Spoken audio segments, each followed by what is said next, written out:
And welcome back to another episode of Geek Centurions. Me, boy, line. It's me, Joe. You might have noticed that we do not have video for this one. That's because, well, this the camera's not working today. Yeah, it's classic technical difficulties here Yeah. at the Geek Centurions. Yeah, we felt the need to address it before we go into anything else. But yeah, so we're here to talk about Godzilla minus one. Very interesting title, I'll say that. Yeah, it's the latest out of Toho. The original, film company behind Godzilla. Mm-hmm. Yeah, it's sort of going back to the roots in a sense, right? Yeah. Straight up like post World War II Japan. Godzilla shows up, pretty classic in terms of Godzilla settings, and I'm pretty sure that's part of the reason with the title minus one. Like, I wouldn't say it's like a prequel or anything. It's definitely not that. Mm-hmm. But yeah, they pretty much sort of a return to the origins and basics for a Godzilla movie. Yeah, that's essentially what they're trying to go with this film. There's a lot of homages to not only just different like Godzilla films, but the original one as well. And this is like you said, a return to forum for a lot of people because we've been mostly having Shin Godzilla, the exception, of course. Most of the stuff they're coming out from the West, Hollywood's, Godzilla's MonsterVerse, him and King Kong and all the other stuff. And we will be talking a little bit about that because there is a sort of a interesting thing with both of them. I would say even they stole some imagery from them. I wouldn't say steal. They work together. But yeah, so the way we usually do it here at the Geek Series is that we usually talk 1 minute about our thoughts on the film, and then we go into a further discussion. So let's go ahead and start that right now. Joey, give us your thoughts on Godzilla minus one. Alright, so Godzilla minus one is definitely what I would consider more of a reimagining of the original Godzilla because it has all the hallmarks of the original Godzilla. It's about a post World War II Japan sort of struggling to come back from the devastation of the atom bomb, and having to face with all the tragic stuff that's happened. And we obviously see Godzilla as this sort of unstoppable force. The military can't stop it. Like, what can stop it? Has a very emotional, I think, sort of story with our main lead, who's sort of a kamikaze pilot who didn't go down with his who chickened out, I guess is the correct word. Yeah. But pretty much, yeah, like it follows his sort of survivor's guilt, all that sort of thing, and it really sort of ties in by the end. It's a very emotional movie, and it definitely harkens back to the original Godzilla. Okay, that's good. Just in time. All right, my turn. So as a longtime Godzilla fan, I'll say this: this is one of the better films. Like I said earlier, it harkens to a lot of previous Godzilla films, specifically like the first one, a bit of the 1958, the start of the Heisei era, and a little bit of the Millennium from Godzilla Mothra King Ghidorah, Godzilla Attack. There's a lot of that kind of feel here, but it's also very human story. It centers around a young pilot who, as Joey said, chickened out of. And we're saying that because that's basically what he does, but that's not. There's more nuance to that, and sort of the life that he has to go with, and being suffering from PTSD and all the like, and how Japan itself, the people, have to recover from such a devastating loss during World War II. It's very much a human story at the end of the day for this Godzilla film. So like let's talk about that first. Our lead. His name was Koichi, I believe. Koichi Nishiyama, I believe. It was Shishiyama, I think. Yeah, I'm googling because I don't want to be wrong. Yeah, but his story is definitely interesting. Like as he said, he was a fighter pilot who was tasked to do a kamikaze mission, and he had nerves, so he decided Shikishima, yeah. Koichi Shikishima. So he pretty much decided to just stop by a repair station on a local island and pretty much most of the the repairmen there sort of realize that like the plane doesn't really have any issues, but it's clear that he was very much not in the right headspace of going down a suicide mission like that. Which, yeah, in given the real world context, yeah, there's probably were quite a few soldiers that were not comfortable straight up just suicide bombing into a ship uh, during World War II. Even though like a lot of it, I mean, we even see somewhat of that when he's very hesitant to say what exactly he did during in the Navy as a pilot because once you hear like kamikaze pilot, it's like oh, and you didn't you know sacrifice yourself for the empire. That's yeah, with some characters, obviously post war, it's very much like given the context of World War II and a lot of the whole Bushido code that a lot of the stuff that you hear a lot about when it comes to the Japanese during World War II, mm-hmm. Like they did not, believe in surrendering, all this stuff. Like it was more honorable to die in battle than to surrender, that sort of thing. So there are a couple characters, at least one major character that just kind of just goes like, "How dare you?" Like But there's also like certain characters that come from a very understanding point. It's not the film doesn't essentially like heavily scrutinize the Koichi. In fact, it kind of for the most part sympathizes with him and understands like where he's coming from. Mm-hmm. And like throughout the film, like, we kind of see him like struggling with that, having like nightmares in the middle of the night and stuff, like feeling that he isn't like adequate to be, happy because of the things that he ended up doing and like deserting his post kind of stuff. Mm. And so that's really the center of the film is just like his relationship and even his relationship with Godzilla because I'm not gonna spoil. It happens in the first 5 minutes. He has a chance of like taking out Godzilla. Yeah, because we definitely harken back to Godzilla's origin as he's just a sort of weird like animal, right? Yep. He's like sort of like this animal lost to time, like he's just a giant dinosaur that swims around, who later gets hit with an atomic bomb and causes him to become the Godzilla that we know. So something of a similar sequence to say one of the older Godzilla movies. I believe it was Godzilla versus Ghidorah, right? Yes. From the second generation, the Heisei era, I think it was called. Yeah, Heisei. Yeah. Like he has a chance like to use the guns on his fighter plane to like at least distract or like get Godzilla away from all the other dudes who were repairmen, not necessarily soldiers, but the fear takes over and he just doesn't. He's not able to do it, and he's sort of he not only he definitely feels responsible for like letting all those dudes die, especially when the last survivor was like how you had a chance to shoot him and now everybody's dead. Yeah, and like that comes back to him. That's what haunts him.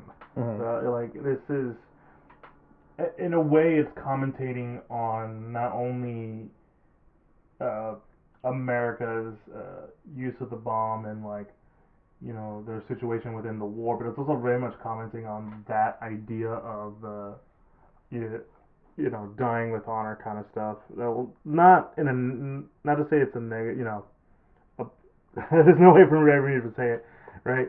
But it's like the film's not like saying that it's like a bad thing, but it also shows like a understanding of like like some people just were not meant to think that way or be forced to be in those situations. There's a conversation at one point in the film where it pretty much states like what the thought of throwing away one's life for such a thing, right? And especially with like some of the characters who are there's a lot of vets in this movie. Yeah, like there are, and they all sort of have like sort of that opinion of like, boy, we really didn't really do a whole lot at the end of the day. And not in like we could have won this. It's just sort of like why like sort of like a why did we do this kind of thing. There's a certain character that essentially criticizes everything the Japanese government has done in the film. Yeah, sort of. Talking about how wartime and stuff, because it's a very, I wouldn't say it's hyper political, right? Mhm. But it definitely has political like undertones to it, which Mhm. I mean I feel like when you're not having a Godzilla movie that's gonna be Godzilla versus another monster thing, that's pretty much what it is. I mean, like even the last one from Toho, Shin Godzilla was political in the sense that I would say Hideki Anno, Hmm. the guy who made Ava, was very much of the opinion that that's kind of like one of the things about Godzilla, and his movie Shin Godzilla was basically a commentary on the Fukushima nuclear disaster, and the Japanese government's like failure to do anything really. Well, yeah, it was and if you watch the movie, it's very much sort of like you kind of see the government sort of incompetence and the bureaucracy of that stuff, like impeding like efforts to stop Godzilla in that movie, right? Mhm. And this movie definitely has a similar angle. I mean, well, not necessarily like incompetence of the government, but more so of just like showing like, hey, like the stuff that the Japanese government did during World War II, expending human lives just to win a fight, it just did not turn out well at all. Mhm. You know. Yeah, no, like I said, there's a lot of comedy in that. Even like I mean, two characters are orphans because of the war. Nariko and Akiko, who you'll see throughout in the film, who Yeah, play a very important role in this movie. it's pretty obvious. I mean, heck, Koichi comes back to his home that's been pretty much destroyed by the war. Not from nuclear bombs though, because if I were his like where he lives is not neither Hiroshima or Nagasaki. But like if you know the history of World War II, you know that the Americans also firebombed a lot of other cities in Japan way before the nuclear bombs, even Tokyo. And yeah, a lot of characters mentioned, yeah, I lost my parents during the air raids, the firebomb raids and Yeah, I stuff. lost my kid, I lost my wife, I lost my husband. Yeah, so it's like you clearly see the effects of the war on the regular populace, and it's just sort of like, what was it all for at the end of the day, Mhm. you know? And we sort of get to see that. I guess we can talk a little bit about Godzilla The himself, big G man himself.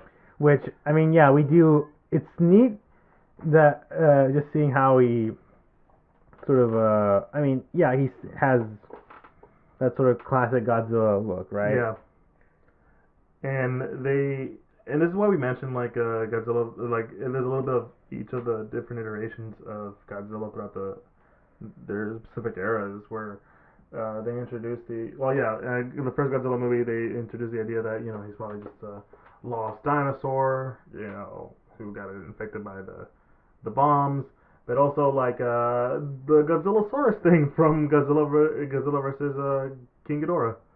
Yeah, like straight up, It that sort of thing. Like it gets interesting because it's like, oh, yeah, the locals here on this island talk about this giant like sea lizard or whatever called Godzilla, and we get to see him in sort of like that sort of animalistic way of just like, oh, I'm just going around eating things, mm, that's what I do. And then and it is interesting how again, like I said, how they do his transformation. It's kind of like it's kind of like one of those like, yeah, we already know how Godzilla is made kind of thing. Let's yeah, get the yeah, yeah. ball rolling here. Where it's sort of like just quick sequence of nuke hitting, Godzilla clearly changing, and then various secret government stuff of like, hey, from the Americans being like, hey, there's some weird things going on, taking out our ships, like some weird thing. We got nothing on this, so yeah. You guys handle it. We're dealing with the Russians. Yeah, which I think is actually another interesting political angle of like, hey, where is the U.S. in this kind of thing? Especially since it's while the original Godzilla, I believe, is supposed to be set like in 1954, Mm-hmm. basically, in a post-war Japan, all it's Immediately post-war too. yeah. This movie is set like straight up like at least 2 years after the war, Yeah. like. So it's clear, and they sort of have the setup of like, oh, the U.S. doesn't really want to do any sort of like military maneuver stuff because they're busy dealing with Russians and stuff, and they want to do this stuff. So like, yeah, the Japanese are kind of on their own here. Sorry. Not sorry. Yeah, so there's a bit of that too. But yeah, it's obviously his design very classic. The way he moves, still feels functionally like similar to how he probably would, move in like the older movies. He's in like his abilities as well is pretty something interesting. I think we got to see more like straight up like his regenerative abilities, which I think has always been a thing for Godzilla. Like he can regenerate a bit, but never on the scale of I think what we've seen in the movie. Because I think even you were like, "Holy shit!" Yeah, no, there was a moment where like I was taken aback. I couldn't hold it too. I didn't yell it, but I was kind of like very vocal about like my reaction to that scene. Yeah, and it's sort of like, oh wow, like in like like in previous movies, it's not. It's like, all right, obviously we know the military can't do anything, but in this one, it's like, wow, okay, yeah, no, 1940s tech really can't do jack to Godzilla, because wow. And obviously, his whole, obviously when he does the atomic breath stuff is also, pretty interesting, because his like spikes all go like up and stuff. And like the way they have the atomic breath be like an actual sort of like straight up nuke is also just like it's. I mean it. If you never, I don't know if there's anybody who hasn't watched Godzilla understands that. Oh yes, Godzilla is an allegory for the nuclear bomb. This movie definitely hammers that home well into a point, because he straight up just nukes the city. Like just there's a point where like I'm like, yeah, no, people are dead. Yeah, there is no surviving that. Yeah, like it really is just straight up like just the images alone of his of his destruction, and even and again, as we were talking earlier about how it has a lot of callbacks. I mean, heck, the first scene of him rampaging through the city, it feels straight up like almost a shot for shot, like not like recreation of various portions of the very first movie. Like he even like picks a little bus in his mouth and stuff like he did in the original. There's even a moment where like I'm like, are you guys harkening back to like Raymond Burns like version of the original Godzilla movie? Yeah, the American version of the original Godzilla, where it's yeah. So there's that too, which is, I mean, it could be that. I'm not gonna give it to you, but no. It's but like you could totally understandable where I'm coming from, because of like the language and dialogue that they're being used for that specific scene.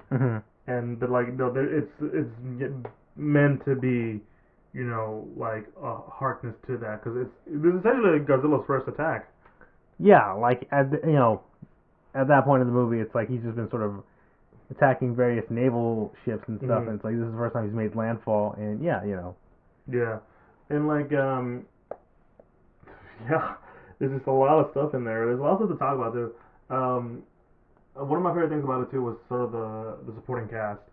Koichi is essentially tasked with like handling post-war stuff, like he's cleaning up mines and stuff, and like the crew of the mine cleaning crew. Like you have the old grizzled veteran dude, the old like this scientist guy who worked in like weapons engineering or whatever. He's like, oh, I need a job.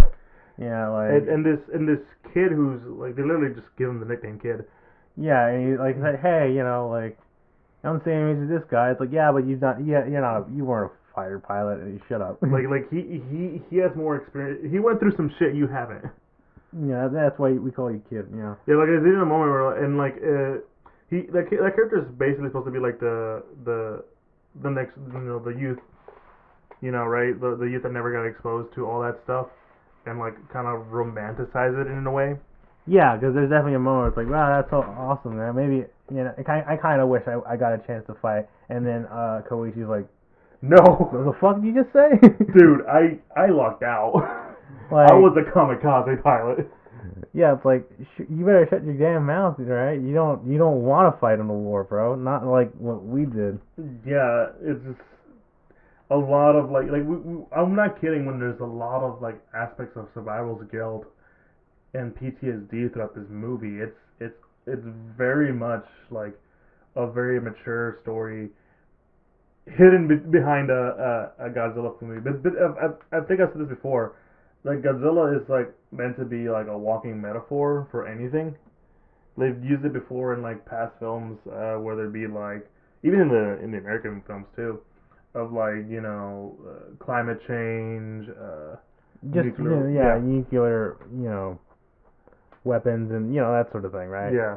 So like there's a lot of stuff like that, and like to like I said, that those characters are on there are great. Noriko was probably one of her relationship with Koichi is probably one of my favorite things about it. It's sort of like these two lost kids who found each other. Yeah, they're just sort of trying to figure out Mm. where they're at and just having to take care of Aiko and stuff. I mean, yeah, it's yeah, I think the supporting cast definitely is interesting. They all have their own moments, and it's both emotional as well as part of the story. It's pretty interesting to see that. Yeah, all around. like that's the heart of the movie, really. Like, goddamn, this movie was very emotional.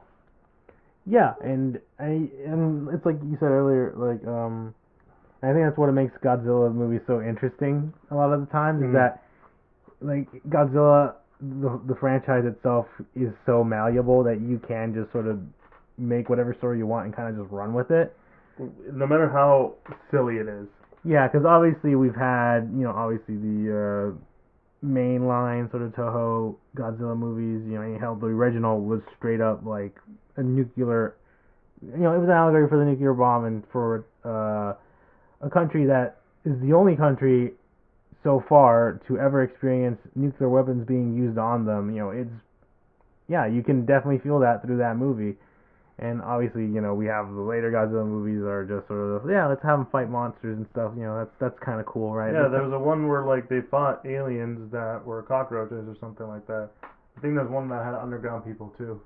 Yeah, just like all kinds of weird like sci-fi. Showa era Godzilla was wacky. Yeah, 60s sci-fi definitely goes off the chain. I mean, heck, you have Godzilla fighting Hebera, the smog pollution monster, which is like a message about climate change. I mean, like you said, even the American movies. I mean, I wouldn't say would Godzilla 1998 have any messaging, or is it just No, that one's just more of it's like a standard like creature feature. Yeah. Yeah, and like Roland Emmerich did not put that much political stuff in that one. Yeah, I guess the closest thing is just sort of like, alas, poor Godzilla. He was just a monster, just wanted to live, kind of thing. But obviously the legendary movies at least have that little bit of like, yeah, he's a force of nature. He sort of goes around just sort of balancing things out, and that's sort of further pushed upon in King of the Monsters. Obviously, Godzilla vs Kong doesn't really have a whole lot of that stuff because mainly it just we want to see big lizard fight big monkey. But yeah, like, and as we mentioned earlier, Shin Godzilla has the whole subtext of the Fukushima nuclear meltdown back in I want to say 2013, I think 2014. Yeah, it was like pretty. Yeah.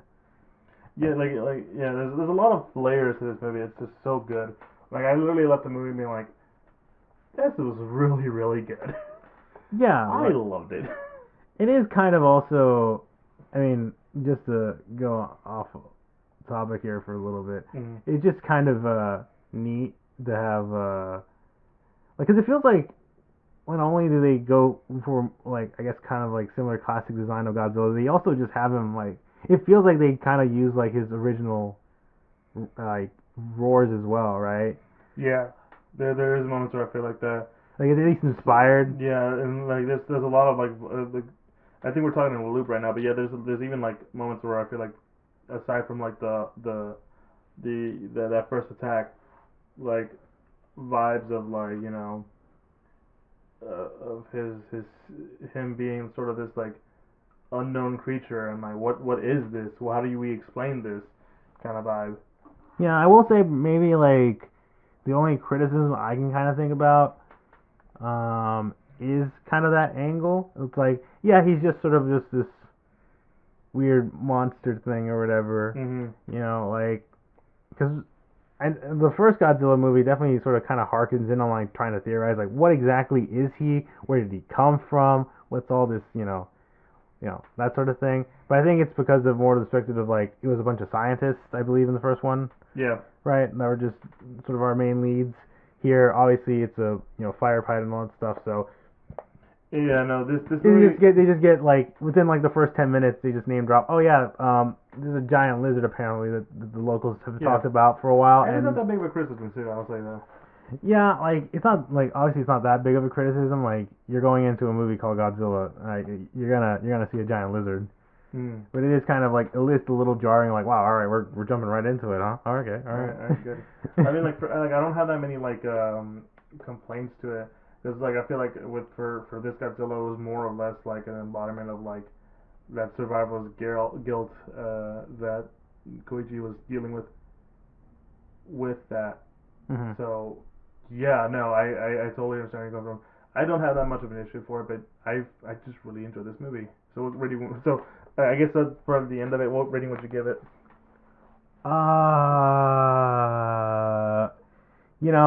As a Godzilla fan, I gotta go at 10 out of 10. But also as just a regular movie, Yeah. as like without that context, without me being Mhm. like that way, Mhm. 10 out of 10. No shit. I mean, I agree with you too. 10 out of 10 is it. I think that's a good place to end it. But if you guys really enjoyed it, be sure to follow us on all social media, Instagram, Facebook, and Twitter at the Geek Centurions. We're most active on Instagram. We find a link to all podcast sites. We're officially part of like Apple Podcasts, Google Podcasts, Spotify, Pandora, all the like, and YouTube for all you guys to watch and listen on there. Like, comment, subscribe, and yeah, that's about it. Go watch it. It's a really good movie, guys. Go watch it. Sadly, when it comes to YouTube though, you won't get us there. You won't see our pretty faces, sadly. But hey, you'll still get a video on YouTube. Yeah. You guys have a good one. Peace.